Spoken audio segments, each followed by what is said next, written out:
it's not enough if policymakers are convinced. You could, for example, make ask the scientists. They make calculations and show the model results to the policymakers, and they see, okay, there will be benefits, then we do it. But that will be not enough.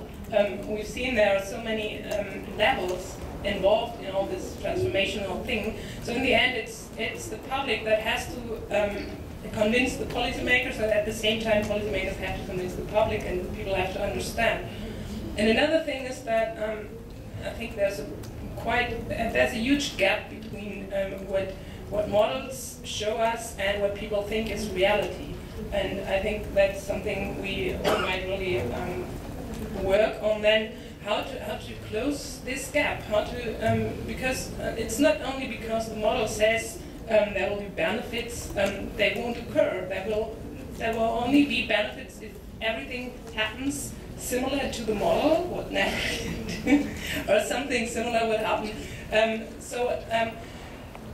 A real step forward in this context, I would think, is looking about the robustness of results, the robustness of the notion. What answer would you have to politicians who feel accountable to the public and share their fears for change?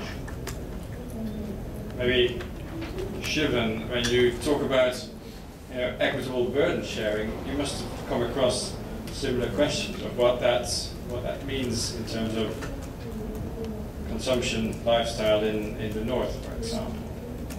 I think maybe the most important observation to make about that is that there is fear of change, and when you talk about these dramatic transformations, people really wonder what type of change that means as far as lifestyle, as far as consumption.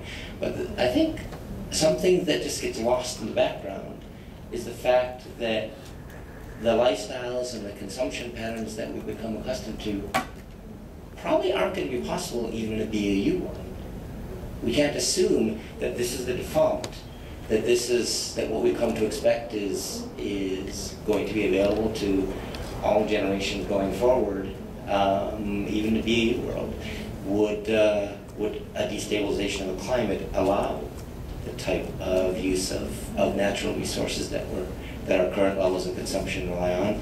And in developing worlds, the poor majority that Naki referred to, doesn't even make sense for them to aspire to these levels of consumption. So I think the holding up the idea of a transformation that has lifestyle changes, I think, is something that it's useful to contrast against the lifestyle changes that will necessarily have to happen anyway, even in a BAU world.